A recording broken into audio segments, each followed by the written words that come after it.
Welcome to Meaningful Mornings. On Monday, your application was to be proud of your motherland.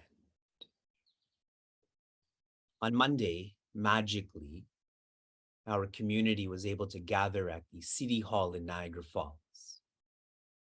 And I got to speak about Independence Day, to raise our flag, to sing our national anthem. That recording is posted for all of you. And that night, the Niagara Falls was illuminated in orange, white, and green. When one is proud in a noble way, magic happens. On Tuesday, your application was to give thanks to Sri Krishna for finding you. There are many Vedantic discussions on who finds who. Does the Sadguru find the Shishya, or does the Shishya find the Sadguru? And each perspective is right, but the more right perspective is the Sadguru finds the Shishya. The Shishya doesn't know what she or he is looking for.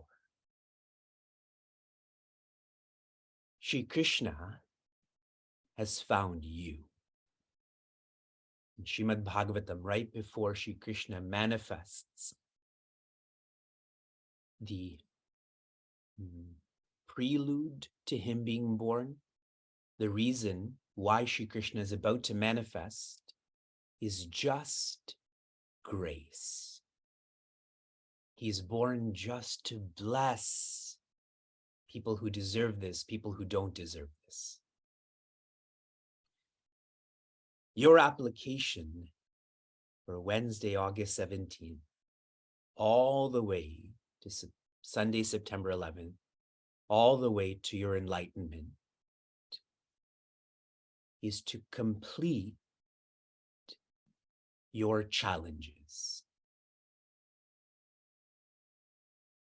In a lighter sense, many of you were part of the Dhyana Yoga Challenge.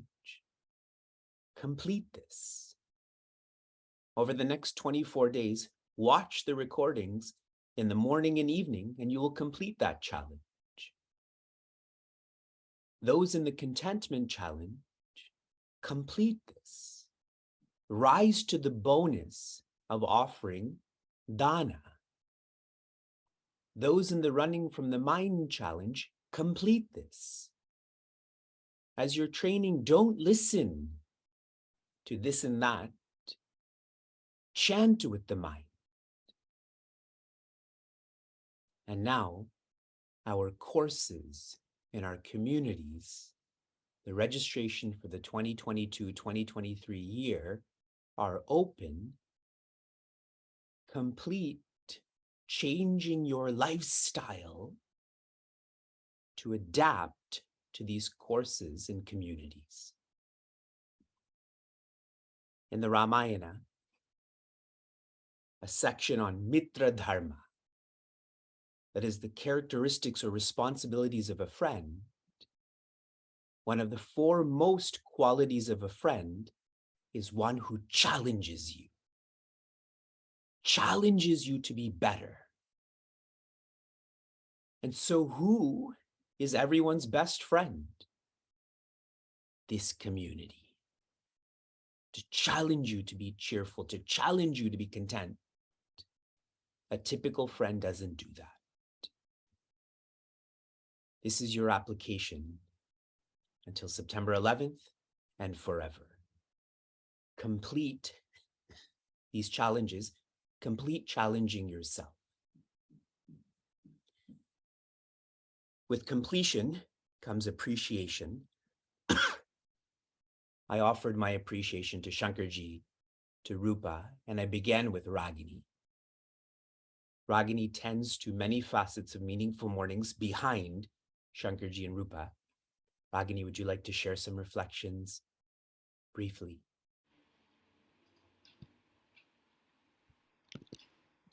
Hariom Vivekji, Hariom everyone. Thank you, Bhagwan and Vivekji, for these precious opportunities to serve Bhagwan and this beautiful community that has evolved through Vivekji's guidance. Even though we have all been affected in so many ways with the pandemic, I'm extremely thankful to the Guru Shishya Parampara and Vivekji at the same time, as it has given us a platform to study Bhagavad Gita along with this beautiful community. And thanks to Sheila ji for this initiative that she's the one who suggested, and everything followed. We all followed the idea, and it's just brilliant. And starting Bhagavad Gita and Vivekji Vedic chanting with Shankarji, all this took this to another level for us.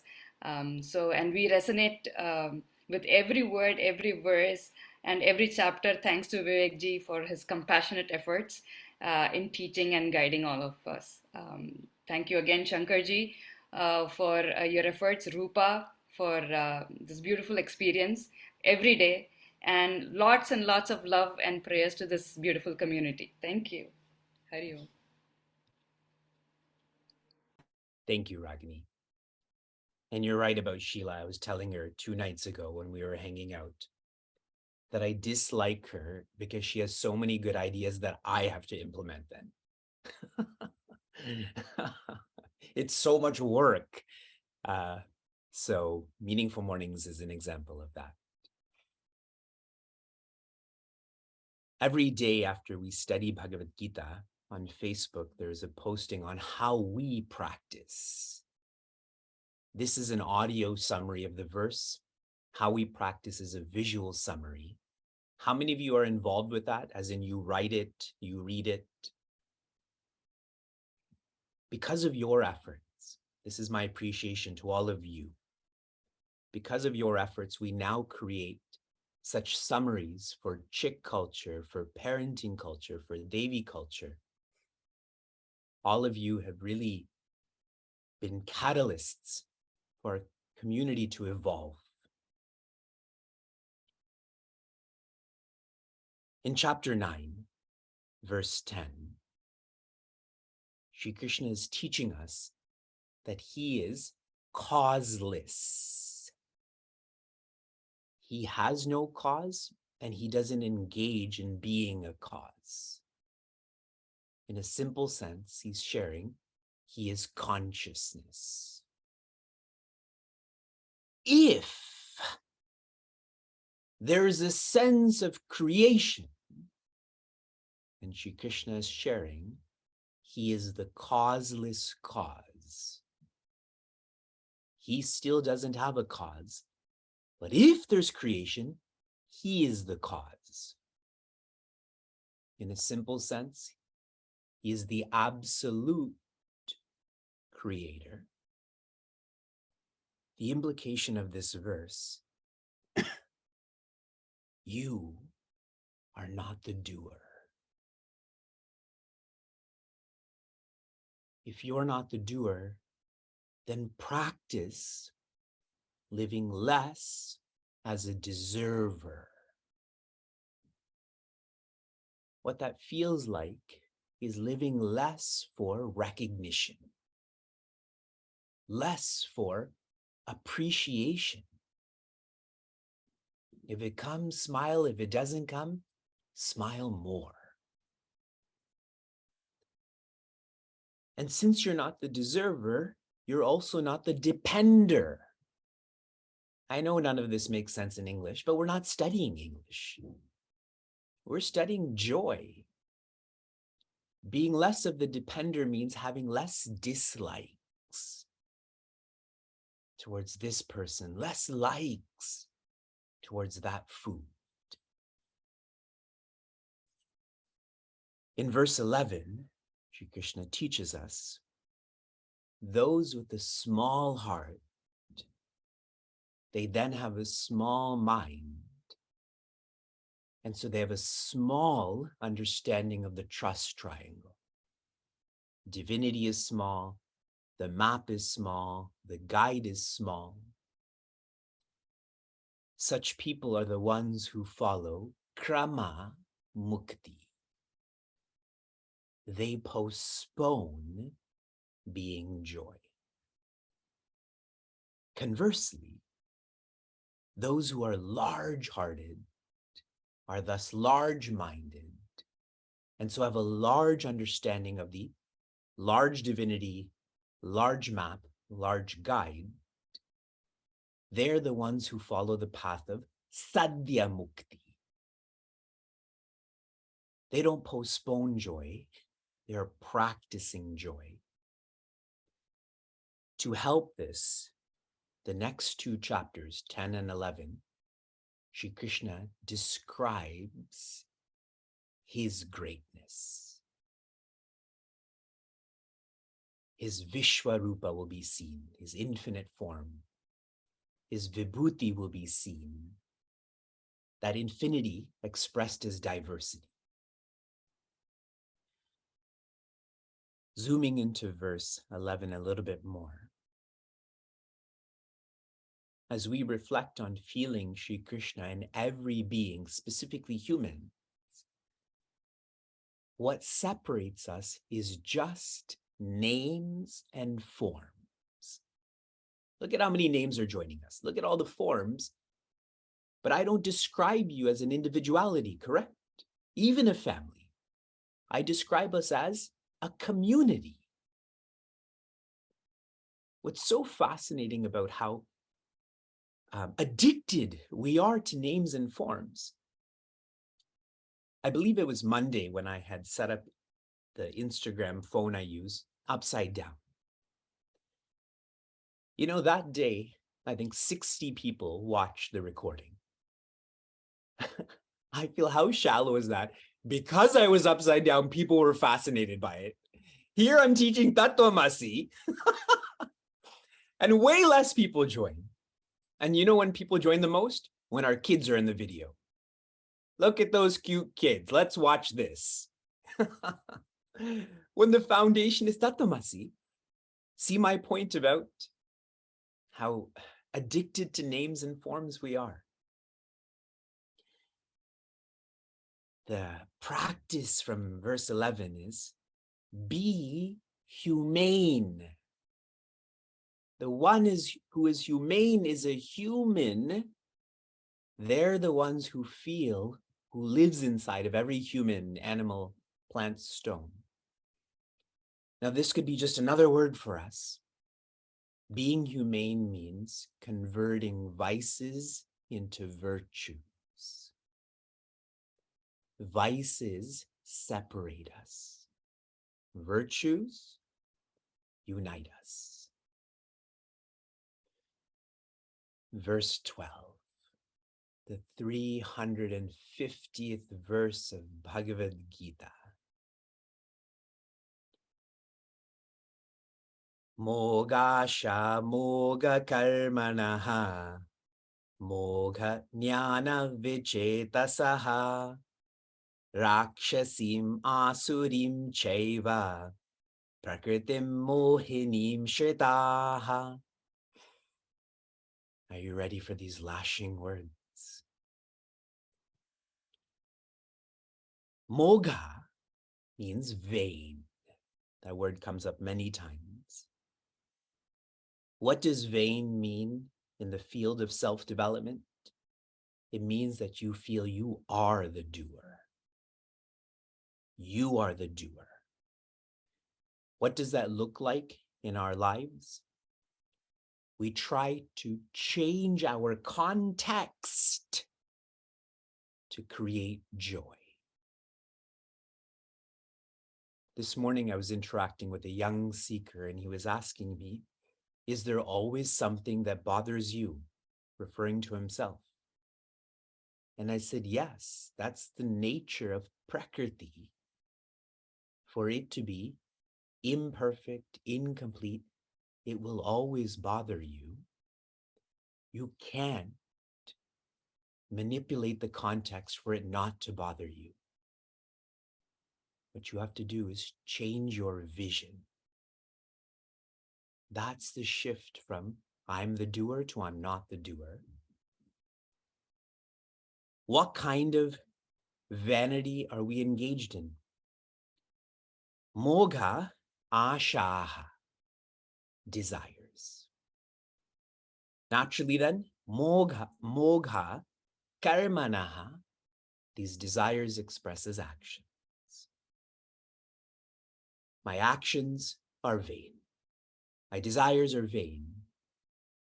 But the source of this, the print of this, mogha jnanaha,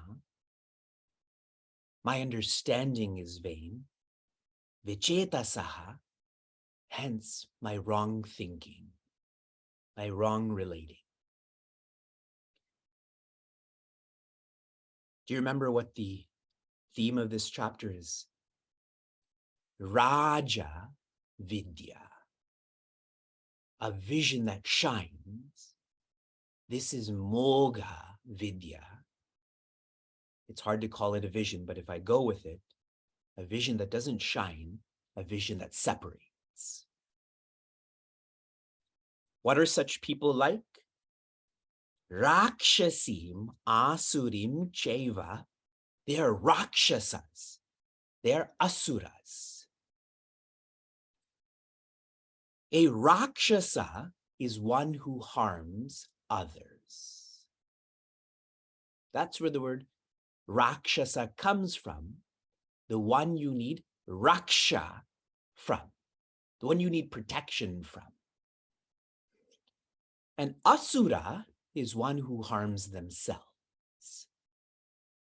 Here, don't interpret this literally like I physically harm myself, but rather, I don't make use of the opportunity that comes with being a human.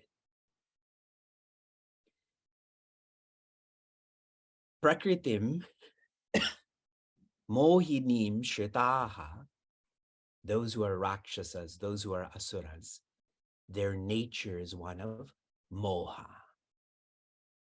They're confused, they're afraid, and most directly, they're sad.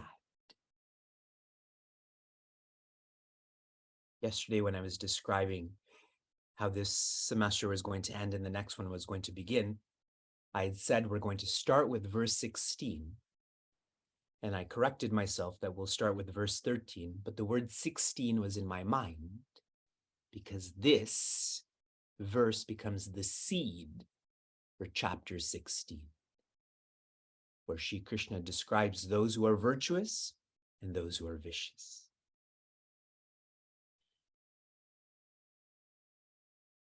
We have now completed half of Bhagavad Gita.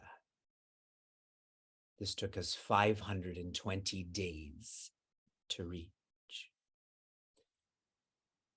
When I studied Bhagavad Gita in the ashram, it was the best, much better than this. It's incomparable. However, we never studied in such a paced way as we are doing now. What we are doing together is unprecedented. I've never experienced it. I've never heard about it. And I'm focusing on the word we, not I.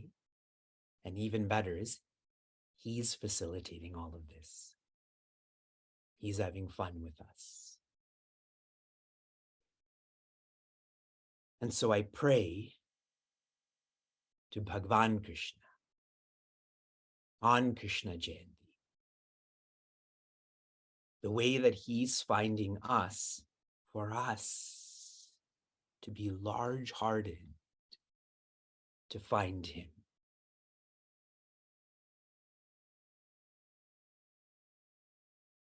I've shared with all of you at the end of every chapter, you can offer your gratitude.